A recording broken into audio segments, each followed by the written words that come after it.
Fans of the Horus Heresy, thank you very much for joining me for a how-to video. And today we are playing the game of magnetising the Karacnos Assault Tank for the Mechanicum. Here's the plan. So here is my Karacnos, move you guys, as it stands at the moment. So this is part built at the moment. So let me just show you a little bit of what I've been doing. So I've not stuck the track units on yet, so we'll whip those off. Build tip if you've got one of these guys. I kind of worked my way around and assembled the hull like this, so I didn't have to put these side units on to start with. So I would recommend you doing that, so it actually helps getting all this bit here aligned. So that's all together. Now what we've got here is, this is like the party piece. We've got these mortar bays and they're staying open by magic. So what I've done is I've mounted a, this is going to be a tricky one on the focus front, but there you go, you can just see it there. There's a 3x1mm neodymium magnet in there, and then here, there we go, there's one stuck on there. So what that does is when this is raised, it holds it in position, get a little push, drops down, bish bash bosh, same on the other side.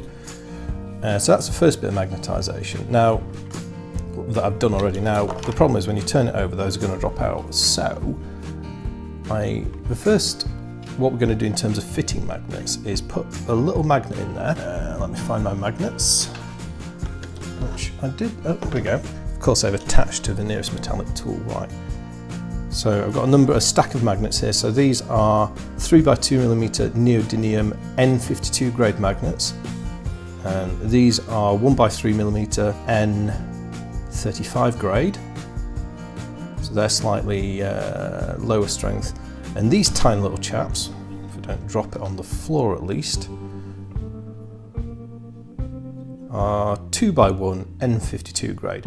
I'm going to use these 2x1s to magnetise these mortar bays. So that's the first bit of magnetisation. The purpose of that is I'm going to put a magnet in here, a magnet here, and that is going to serve as like a latch to hold that down and stop it dropping off when I'm handling the model.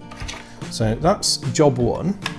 Job two, so my Karacnos is going to be, it's going to be a chameleon tank. It's going to be a Triaros as well as a Karacnos. Now, because of reasons, I've got the anti-infantry weapons from the actual Triaros kit, and so we've got a pair of Volkite Sentinels, and then we also have a twin-linked Mauler bolt cannon. So, let me show you. What I'm going to do is I'm going to put a magnet in to mount the Sentinel about there, on each side, yeah? And I'm going to use these 3x2s to do it. So we'll go like that. Now I don't want to cut away any detail here, and it's a slightly different design to the Triaros hull. So there's these rivets, and you know, everybody likes rivets in 40k, which kind of, I don't want to cut those away, but it means it stands a bit proud.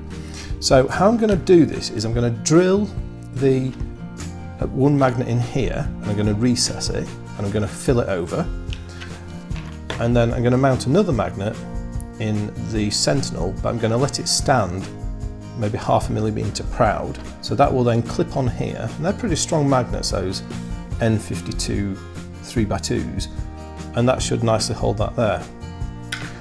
Then I'm going to do a similar trick up top and mount the bolt cannon about here. And again, I'm going to drill a magnet in, and I'm going to fill it over, and then obviously I'll have to reshape and rebuild this detail afterwards, and then I'll drop a magnet in there. So I've mixed up some putty already, so I've got that. So that is the plan. And this is to make a hybrid Karacnos Triaros, and it's because there's not much visually in the two, and well, why not? And while these weapons are a bit tricky, these are probably hard to get hold of. However, I was thinking about how you guys might go about doing this. You could buy a pack of, let's say, Volkite Collivers, weapon upgrade set, and chop them up and probably make something not a million miles away from that if you had a Karacnos and you wanted to do this conversion. The bolt cannon, well, I guess if you went on Bitsbox and got a heavy bolter, that wouldn't be a bad alternative. Or maybe you've got some spares. If you bought yourself a Macrocarad Explorator and put the Graviton Imploder weapon on, you'll have a spare bolt cannon from that, and perhaps you could use that. So, you know, and it doesn't matter if you've got a pair or a single one. You could just say it's a fast-firing single one for the twin-linked cannon. So that's a plan, and you know, I'm showing you this to you guys because I think it's something, if you've got a Karacnos, that you might be able to do with a bit more converting yourselves. So that's the plan. As I like to do, I'm also going to chat about a few topics as I work my way through this little modelling, so you don't get bored of just watching me drill away, etc. And I've got a few things I'm going to talk to you about. So I've got, what's on my list of topics? Horus Heresy releases, because I've got a lot going on at the moment. Am I allowed to talk about films on this channel? I don't know. I'm going to anyway. Let's see what you think. I've just been to see Ghost in the Shell today, and it was a fascinating film, and I'm going to talk about it because it's a science fiction film, and I suspect that there's a fair few of you who might also be interested in this sort of stuff. It was a very interesting film, and I'm going to talk about it. I've got a few new tools I might talk to you about if we get that far, and then a little bit about something that I'm going to be doing towards the end of the month of April. Right, tools. What tools do we need for this? So we have a bradawl for making a starter point. We have a drill with a 1mm drill bit on it, or a pin vise with a 1mm drill bit. We have a second pin vise. This is about, it's about 3mm, this one. It's slightly over actually, it's a little bit bigger, so I might have to fill up some space with the glue. That's a double-headed one, that. Usual knife selection, razor sharp knife, blunt craft knife for working on the resin. So, a cocktail stick as well. And hopefully, I've even got a Sharpie somewhere, which I'll need for marking up. I'll need for, oh, there we go. I knew it was hiding somewhere. Oh, there's my other file as well. I'll tell you, this desk is an absolute mess at the moment. It's a mess of tools, right. So I've got my other file, my favourite. Tapered needle file, flat underside and curved upper side, tapering to a point, Sharpie marker, and we'll be using this on the magnets. Any other tools? I think that's it on the tools front. Right, so let's get going. So let's start with the easy bit, and I'm going to first mount the magnets into here, into the serpentas, not serpentas, sentinels. Volkite serpenta, why am I thinking of that? That's a pistol, isn't it? That's completely the wrong size. That's fine. You have to be careful with the depth on these holes, not too...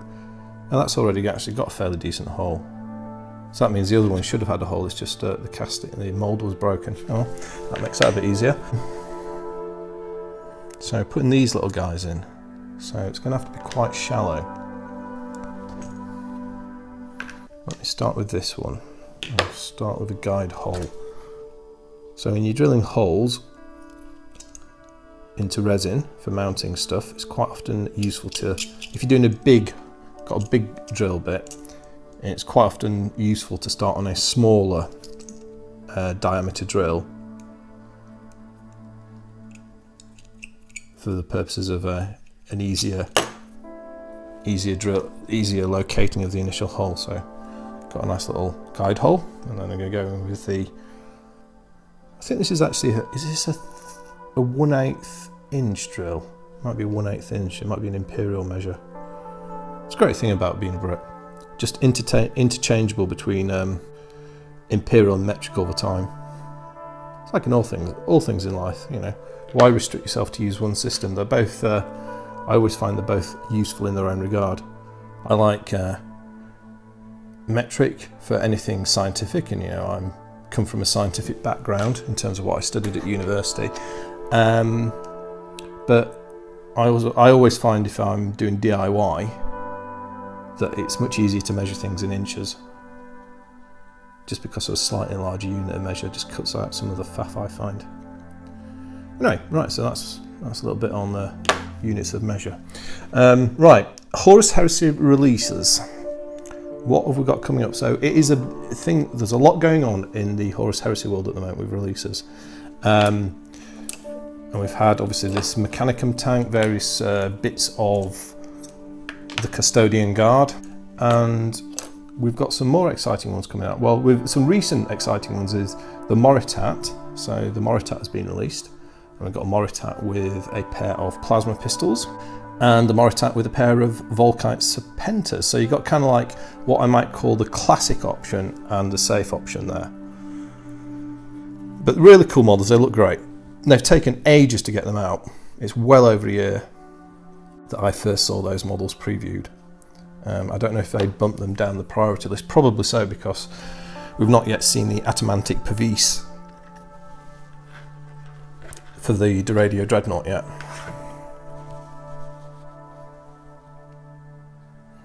So that's going all right. Needs to be perhaps just a touch deeper. Another really cool release, and I mean I can't keep doing more and more Legions, but I would do this Legion just to have this unit, and it's the Tyrant Terminators for the Iron Warriors. They're absolutely, as a game unit, they're awesome, and the models look great as well. So this is what happens when you take Terminators and give everyone a rapid-fire crack missile launcher. Just awesome firepower. They're brilliant. So yeah, so those guys are out as well. So they wear it's a squad of 5 in Cataphracti pattern Terminator armour. I think it's £60, is it, for the set? So that's a nice addition. And next week, or at the end of this week, whichever you choose to call it, the Agmantus, or Agmantus, is it? Agmantus jet bikes have been released for the Custodians. So sticking with their theme of using modified Greek hero names. So we had the Achilles, now we've got the Agmantus jet bikes. So we've got Achilles and Agamemnon name spoofed for these guys. So they're coming out as well. They look great models, very nice. I don't think I'm going to buy those immediately because they sort of sit outside of the scope of what I'm doing for my Custodian detachment, but they are very good. Right, let's just try the fit of this without gluing it on the side of the Karacnos. Yeah, that's just a touch. Maybe, I don't know, maybe that's okay. Maybe I don't want that smack bang on the side, because once it's painted, I guess that's going to rub a bit. Going to take it a little bit down a little bit more. So yeah, anyway, so that's Horus Heresy releases, and it's yeah, I don't know.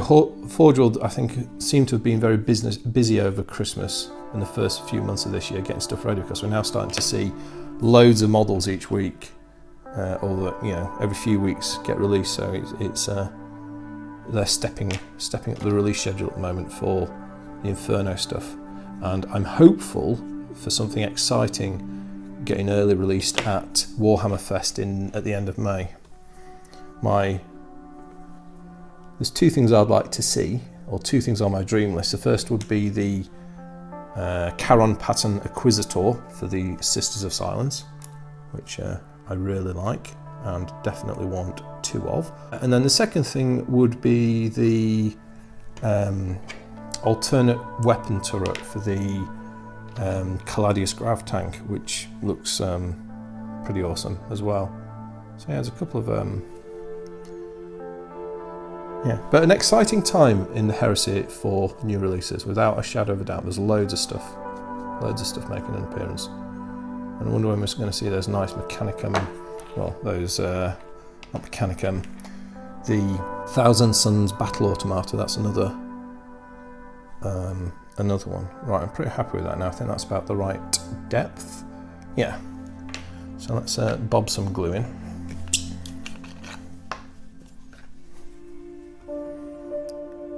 And apparently, I heard that there is another variant of the Contemptor, the Custodian Contemptor, to come out. So this isn't the supersized Contemptor, but another one, which we've not seen anything about yet. But a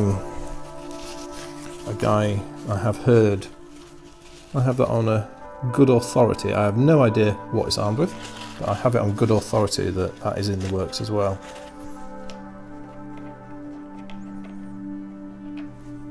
perhaps something we might see at Warhammer Fest. Right, so I'll drop that magnet in there. See if I can do the little trick without sticking myself to it. Wooden cocktail stick time to push the magnet in. Obviously metal ones don't do it, that one's a bit gnarled, so we'll go for this one. It's a bit better. Let's see if we can get the camera focus. There you go.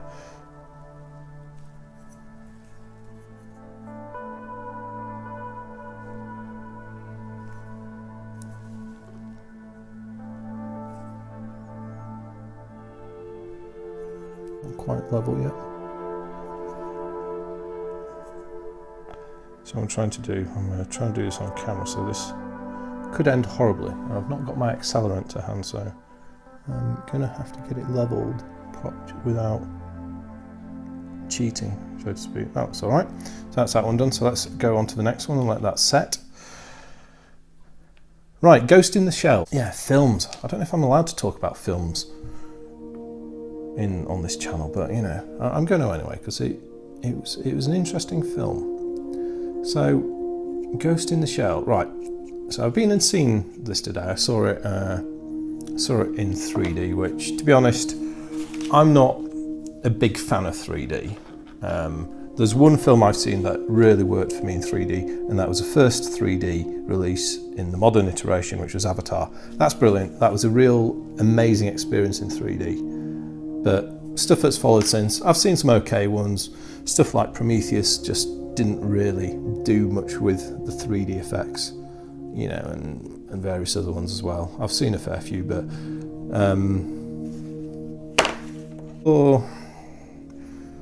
I saw the recent Star Trek film. I think that was in 3D. It was all right, but yeah, I'm not. So I didn't go out of my way to see it in 3D. It just so happened. Whoops! It just so happened that it was a showing that was available. So anyway, there you go. Oops, I've slightly messed this one up. Just going to have to reset that one.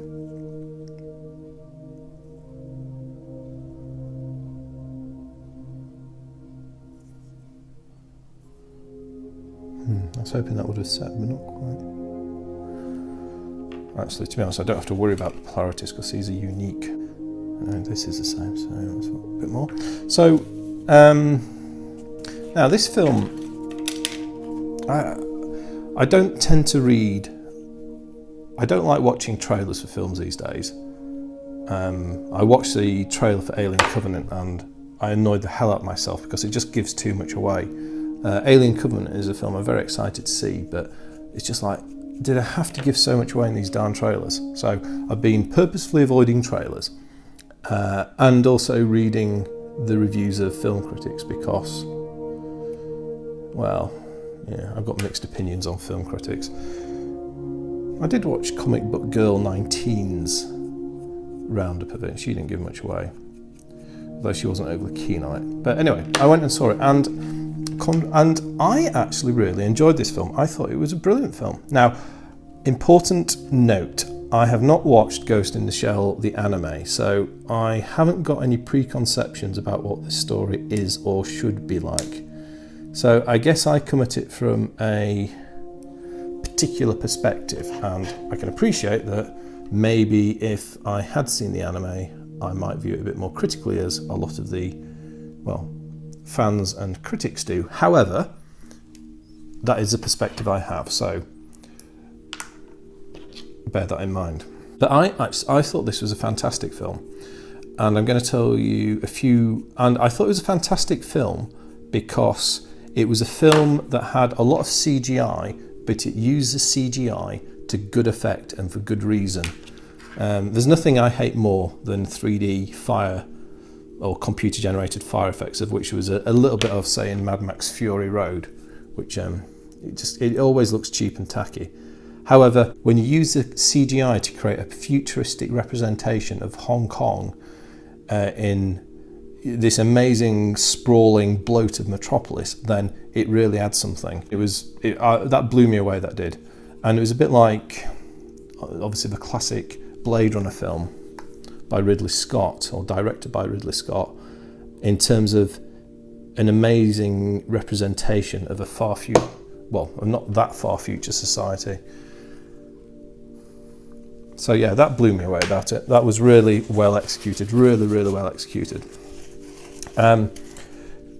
So I like the story. Now I'm going to try not to give away any spoilers. However, I'm going to talk about things that it reminded me of and the way it worked as well. I mean, firstly, the acting, it was really well acted. I actually thought the acting was really good, and there was some really good, some fantastic little choices on some of the actors. I mean, the lead role is Scarlett Johansson as a major, and then you've also got this sort of team of this military strike team of, they're almost like runners. I mean, if I could give this film another name, well, it's almost like Neuromancer the film. So if you've read the book by William Gibson, it is like a film of his book in a really uncanny way. It also is a lot like, if you've ever played anything or read anything to do with the Shadowrun role-play game, it's uncanny how close some of this is to Shadowrun. Who did Shadowrun? It was FASA, wasn't it, originally? Yeah, so I loved it for that, and I thought that was so well done.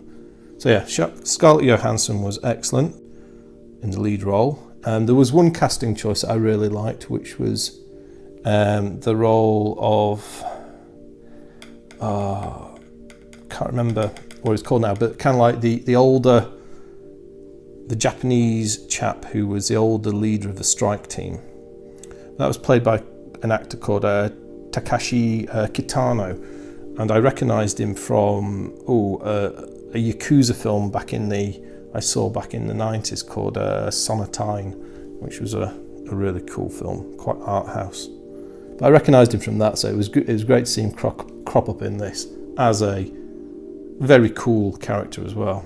So yeah, acting was great, and it also had another actor or actress, I don't know what to say these days, let's just say actress, Juliette Binoche, which has been a while since I've seen her in something, and she was like the chief scientist, and she was well cast as well.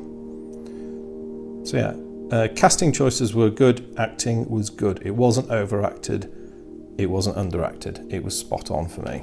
So that was nice. Now, so yeah, some great cyberpunky influences. Deals a lot with transhumanism and machines becoming people and people becoming machines, which is a common plot trope for 40k as well, funnily enough. Another thing another recent bit of media it put me in mind of is, I don't play many computer games these days, but I did buy the 2012 Syndicate game by Electronic Arts, which was really good. It was 18 rated. It was a nice mature content game. It actually got banned in Australia. It was brilliant. It got banned in Australia because you can blow people's limbs off. It's actually got one of the most realistic depictions of the effects of firearms on human bodies. But the Aussies didn't like it because they're quite prudish when it comes to games. Anyway, right, I'll just pause there on Ghost in the Shell. So you can see what I've done here. So I've got my magnet in, so I'm now just looking to locate it. And I've decided to locate it on this line shown by these two. So it's 3 sets of rivets. I'm going to use a line between these 2 rivets here for the height, and I think that's going to be spot on. And I need to be, my centre point is about 3/4 of the way between those two, maybe slightly less. So I'm going to mark that now. I reckon it's about there. Yeah. Because I'm going to fill over this, I've got a little bit of room for error. So I don't have to be entirely perfect. Let's start with the guide hole.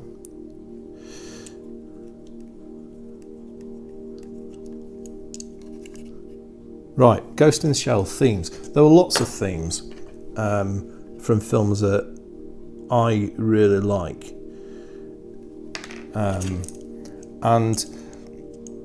Or plot tropes, we might say. Now, if you're going to use something from a film that's come before, you know, some people say it's copying. Well, yeah, okay. Good artists borrow, great artists steal. But it's fine to do that if you treat your subject matter or your source matter with respect. And for me, Ghost in the Shell did treat these subject matters with respect, and I'll tell you a couple of them. So The first is a couple of Luc Besson films that it really puts me in mind of. The first is the original, not the remake, the original Nikita film. So that was from, where's Nikita? Was it late 80s, early 90s? So yeah, and the story trope, or the story plot in Nikita is a sort of young tearaway gets arrested for being involved in a murder, and instead of going to prison, she gets put into a program to create government assassins for and it's a French government, it's a French film. Well, obviously Luc Besson. She gets put into a program and turned into a government assassin as means of paying her debt to society. So this film really put me in mind of that plot trope of the government super assassin, but also the person being turned into it is doing so against their will. And it also, I mean, for the same sort of reasons, it kind of made me think a bit of another great Luc Besson film, which is Leon, another favourite of mine. Slightly different trope, but you've got the lone killer there. And again, this sort of idea of a deadly person who's fine as long as you're controlling them. But if they start to do something different, then the person who's previously used that might take a very different attitude to the person. Yeah, so that's nicely lined up. Quite rather pleased with that. Yeah, Leon was a definite link to. Now, if you watched any anime, you might know of. I don't watch a lot of anime, probably because I don't get around to it. But you might know of Cowboy Bebop, which was a serial by I think it was Sunrise, wasn't it? But it's brilliant. If you only watch a couple of bits of anime, like Akira, for example, or Fist of the North Star, something like that, you should watch Cowboy Bebop. It's just brilliant. It's like, is it 27 episodes? 27 episodes. They're so well done, and there's a mixture of the very serious to the hilarious. So it's a great series. But there's one episode there in that which is called, in the latter part of the series, called Pierre le Fou, and again you've got this plot trope of the government engineered assassin. And Pierre le Fou, it deals with transhumanism as well, and modification, which is a very strong plot theme in Ghost in the Shell, and I liked, and there was a clear reference there, and I saw that, and yeah, I appreciated Ghost in the Shell for exploring these plot tropes. And I guess it's also a bit like RoboCop. Now again, I'm talking about the original RoboCop by Paul Verhoeven, not the remake. I'm not a fan of reboots, particularly of classics. Classic films are called classic films for a reason. They don't need remaking.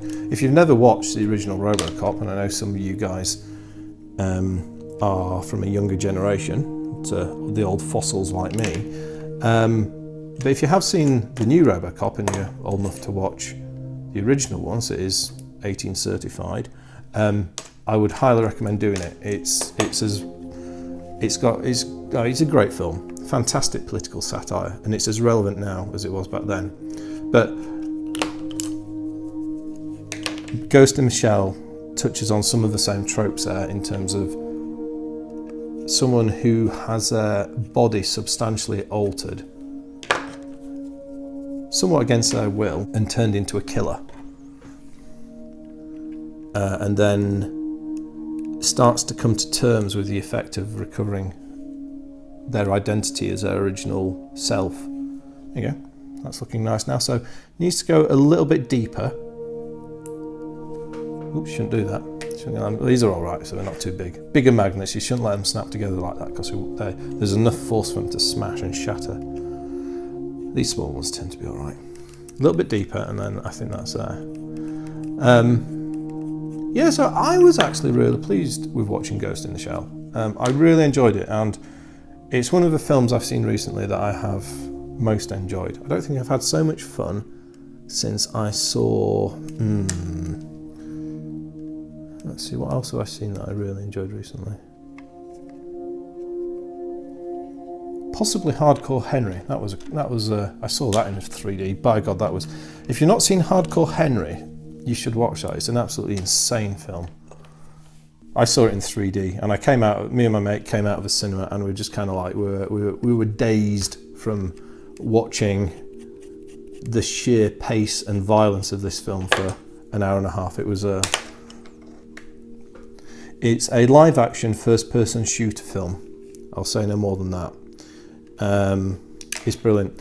It's got, and what really makes it for me is kind of like the main actor in it or the main ally to the hero, Henry. I can't remember his name. There's a guy who played Vickers in District 9, another favourite of mine. He's in it and he's really good. And he demonstrates just how versatile an actor he is in Hardcore Henry. It's a great film, is Hardcore Henry. Although, not for the faint-hearted. It is very bloody. Right, so you can see here, I've now got that a little bit. I think I need that that's almost deep enough. And you can see, I want it to sit slightly below the edge because I'm going to fill over it. So I just need it to go a little bit shallower, a little bit, not shallower, other way around, a little bit deeper. But I don't want it too deep, because if I go too deep, then, you know, the magnetic force drops off very quickly with distance, so I don't want to weaken the attachment, so I don't want these things flying off. I want them to stay. Although, in all fairness, these are rather strong. There we go. That should do the trick nicely.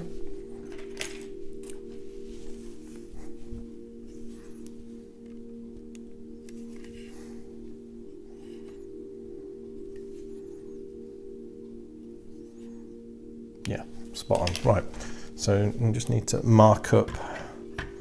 So let's get the correct side, which is that one. Yeah. So I want to get the polarity marked up correct, so I need to whip off those guys. So if I, let's work this out. If I put pen on that end, I need to make the pen disappear.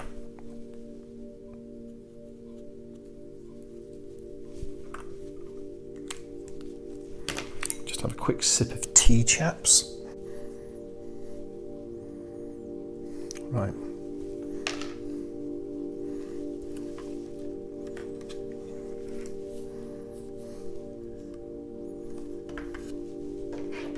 Oops, another magnet attachment there.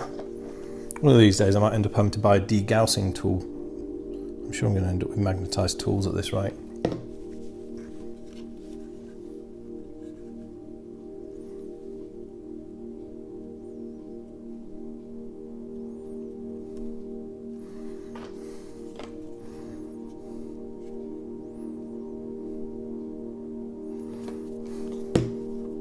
So I'm just carefully running the adhesive in. You want to have enough adhesive, but you don't want to be... I want to have a bit more adhesive than I'm gonna, I want a little bit to wipe away to make sure it gets stuck properly, but at the same time, I don't want it splurging everywhere and making a terrible mess. So, hello camera. There you go. So, pop that in there, whip that away.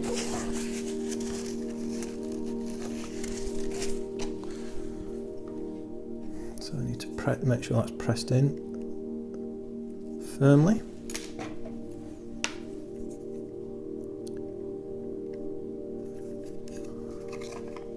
Oops. There you go. And you can see, as I said, we've got the result we want here. We've got the magnet sitting just below the profile of the side of the tank. So pleased with that.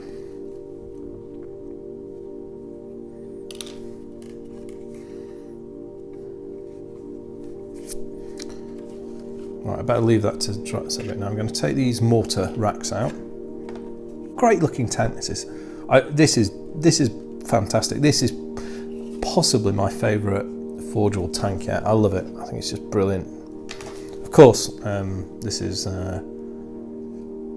one of Stuart Williamson's one of Stuart Williamson's creations. Who seems to be I consistently seem to like his work. Now let's have a look on this side. So I think we've got pretty much the same spacing required here. So let's go on with that. How are we doing? 38 minutes. Gosh, I might not get all this done. I might have to do a part 2, so I don't want to go over an hour in length on this video. Firstly, so I don't bore the heck out of you guys. Secondly, it makes editing it a pain if it goes over an hour. So yeah, we will see how we do.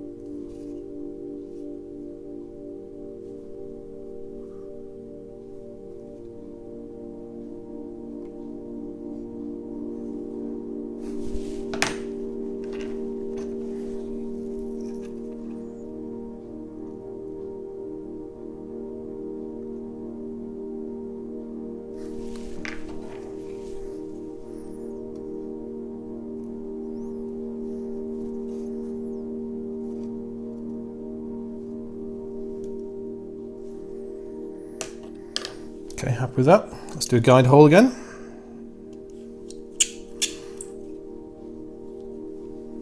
Ghost in the Shell. If you've not seen it and you've read reviews and some of the somewhat, I believe, critical reviews of this, you know, I would, you know, possibly think again. I know I'm glad I didn't read the reviews and get swayed by those opinions, because I really enjoyed it and I'm glad I saw it. It's one of the, if you like cyberpunk, if you like anything in that sort of genre, and if you just like sci-fi films which depict amazing futuristic societies, it's one to go for. And also, if you like Lotus Eliza's, the kind of number 2 character in it, Batu, his car has been modelled on a 1980s Lotus Elise, which is not Elise, Lotus Esprit, so James Bond style from Octopussy. I think it was Octopussy. Correct me if I'm wrong, Ian Fleming fans.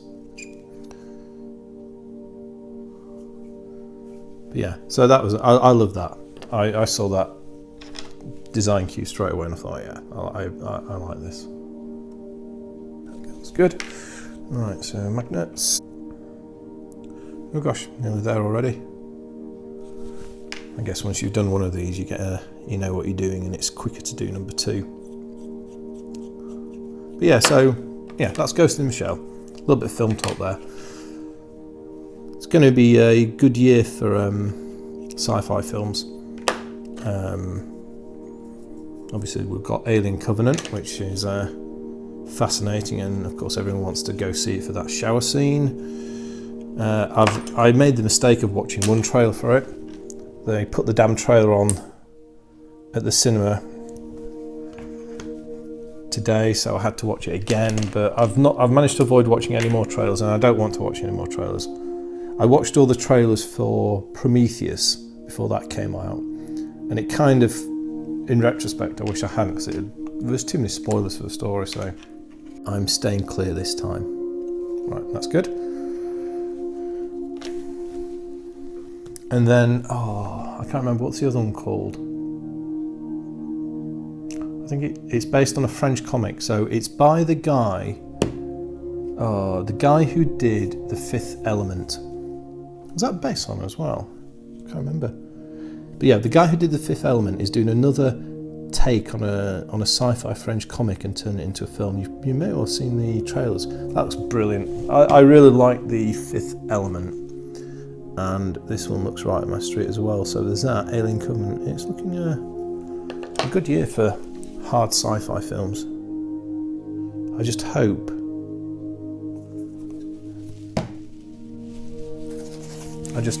Ridley Scott doesn't mess up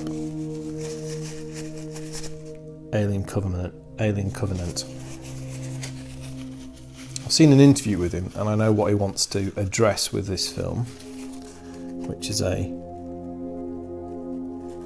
he's wanting to address that question of what the heck are the xenomorphs. So that is a very interesting thing to explore in this film. The question is, how will they do it? I just hope his protagonist, his actors in this film, don't behave in quite such a stupid and dumb fashion as the crew of the Prometheus did, with their sort of blasé approach to the hazards of exploring an alien world,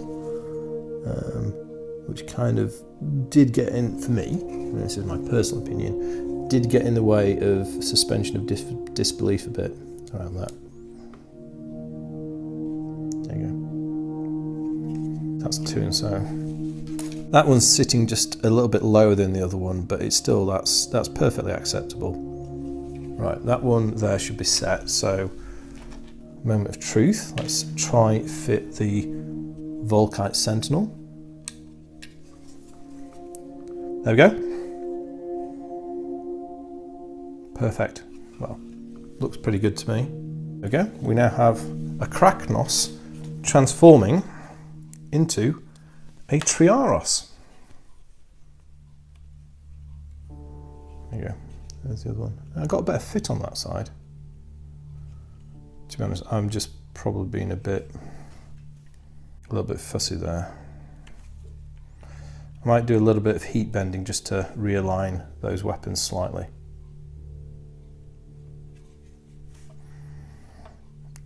And those are maybe slightly differently positioned to what the Triaros ones are, but perfectly fine.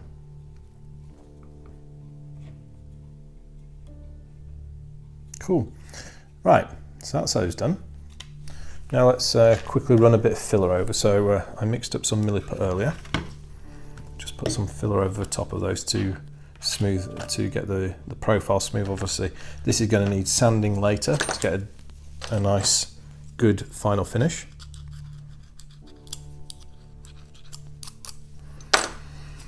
What was I going to talk about next? Oh, tools. Yes, that's tools. I'd got round to. I really enjoy all the chats I have with you guys in the comments about various stuff, and a while back when I did a video where I think I was looking at some sanding sticks I got, and one of you guys, and it was, who was it? Jim Wilson, I believe. Yeah, Jim Wilson. So we were talking about, oh yeah, it was the video where I was taking the Eagle, or modifying the Eagle on the Contemptor Dreadnought. That was it. And it was Jim Wilson who said in the comments, suggesting about micro chisels as a neat tool to use. So you very kindly gave me a bit of information about who makes them and the supplier. So I ordered a couple.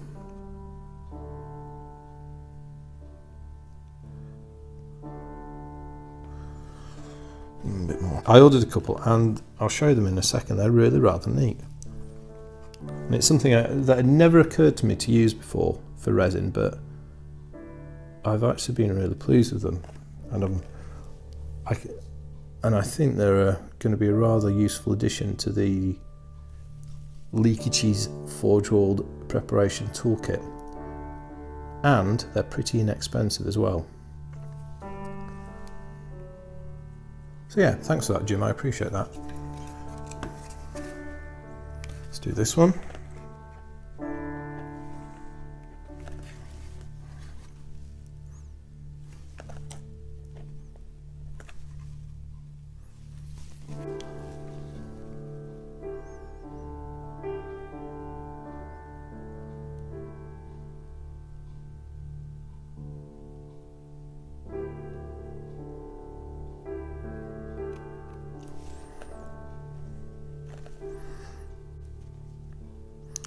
There were some other tools as well, which were some sanding pads by Flexifile. Also suggested by Jim, and also, I think it was, and I apologise to you if I get your name wrong, but I think it was Robert Mitchell who also suggested those as well. So I've got some of those, and they're also really good for resin. So yeah, thanks for that, guys, as well. Okay, that'll do. It's not quite as neat, but it's all going to be sanded down in the end. Right, so chisels, micro chisels. These are made by a company called Trumpeter, and I got these at E-Models. And as you can see, so it's a black metal rod. It's called, it says Master Tools on it, but it was sold under the trade name of Trumpeter. And this is the business end. This is a 2mm hemispherical one.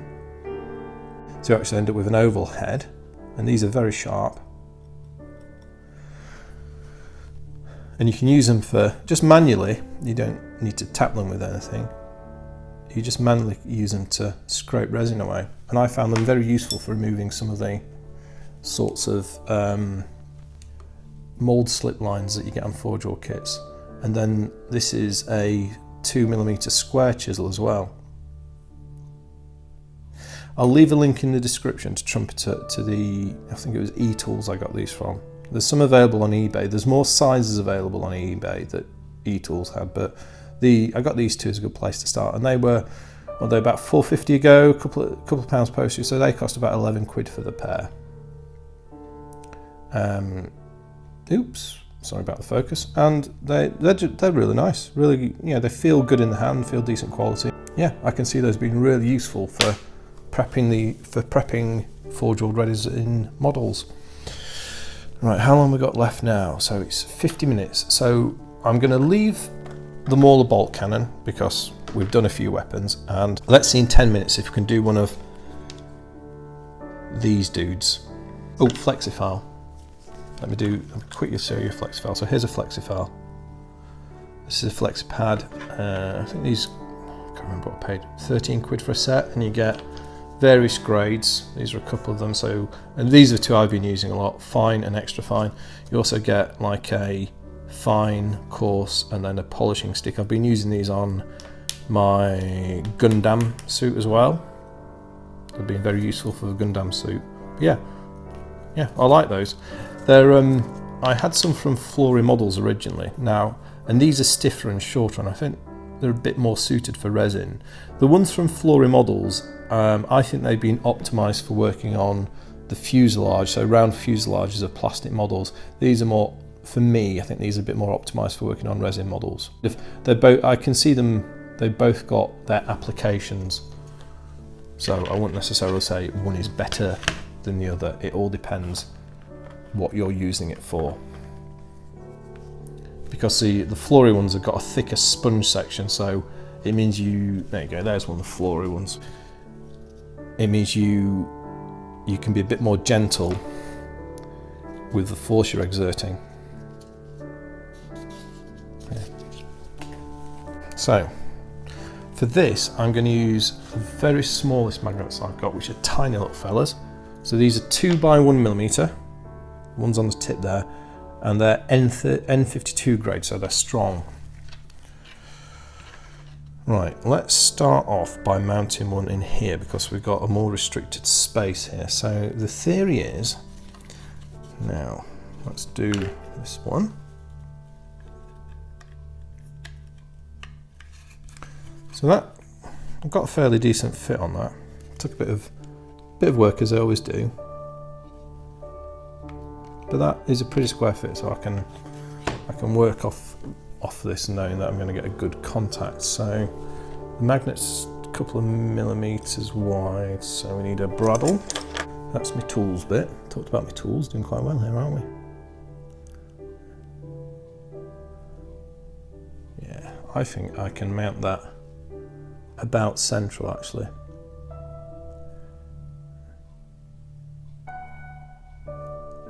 There's enough depth of material to do this as such. I've got to be very careful here because I haven't got much material to work into, and I would feel like a fool or a tool of the highest order, if I drilled this through it, that would be a bad outcome. And you would be right to post lots of comments mocking me for doing so.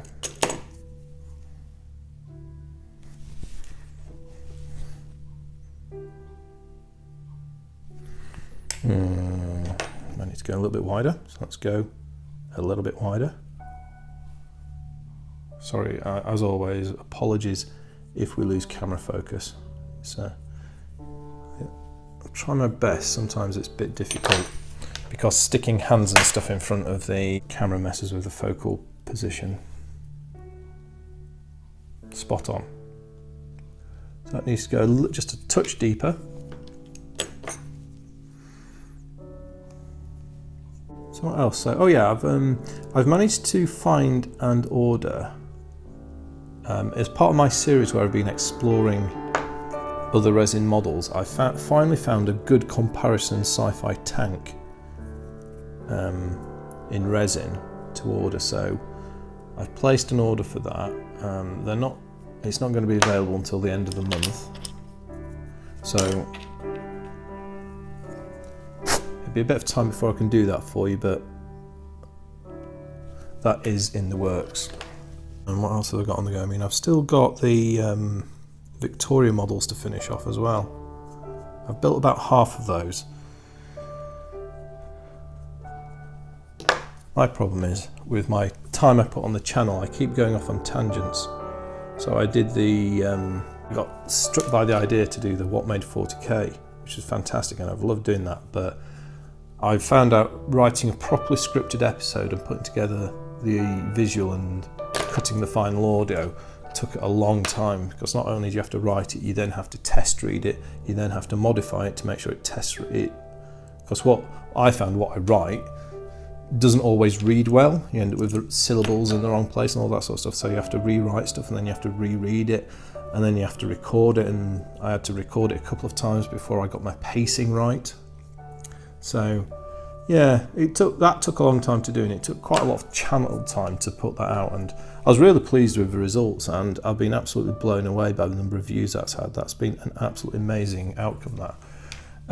But because of that, I've got some models I've not got on with. Yeah, so I've got those Victoria models, but the ones I have built, they're absolutely brilliant, and I can't wait to actually share the rest of it with you, because they are such nice models. I've been absolutely wowed by them. They're great.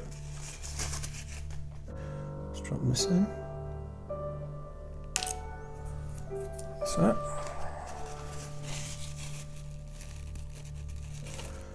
I think one of our commenters, I call the Magnet Master, or the Master of the Magnets, which is Zipokovic, if I get the pronunciation right, my friend. So I don't know if this measures up to his quality of magnetisation, but I'm hoping you'll approve, and perhaps you've got some suggestions how I could do this better if it's not quite up to your high standards. Right, so let's just do a little test fit. So that all still, don't think anything's moved there, so that's nice and central. So I now just need to put, sorry you can't see this, it's a little bit close up to the camera. So now, yeah, just need to put one central as well. Now I've got to make sure this is right, because if I get this offline, it's going to permanently be trying to pull it one way and it won't sit properly. So this is fairly important to get this right, otherwise it's going to go a bit Pete Tong, as they say in bingo speak. Was that Enfield slang? Probably Enfield slang, or that part of London. Anyone who's been around that part of the country, you'll know what I mean. Cockney slang? That's it, Cockney slang. That's the one. Finally got it right.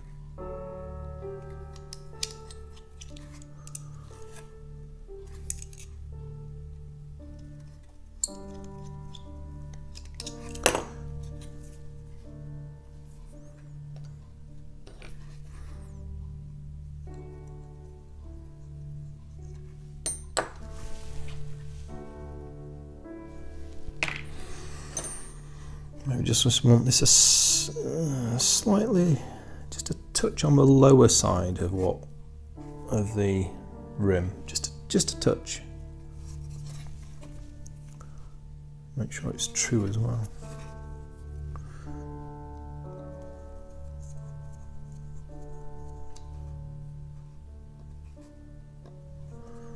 Yeah, so what else have we got going on? Well, oops, gone through there a bit. Whoopsie.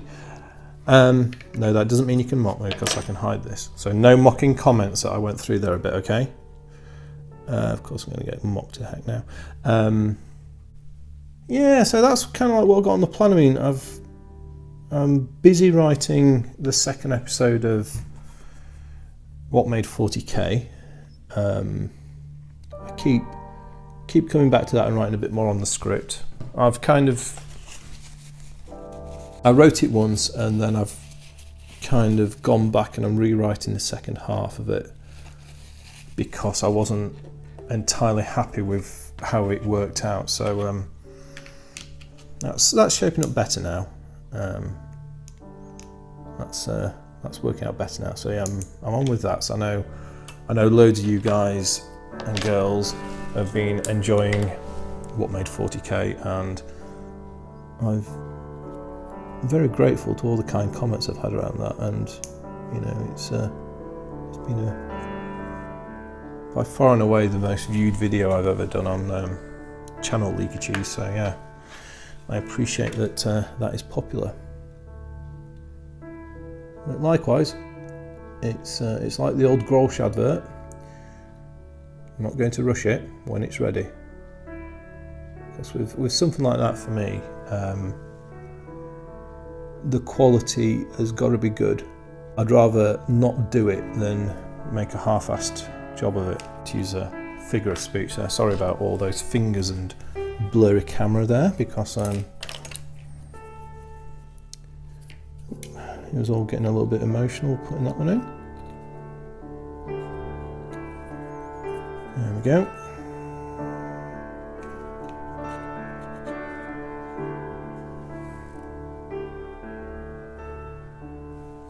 Okay. Oh dear, I'm slightly over an hour of recording time now, so I just hope that I can cut this down to an hour. I should be able to.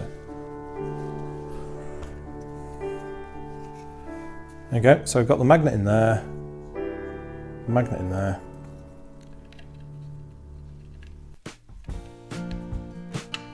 Perfect. Lovely, absolutely spot on. I am dead pleased with that.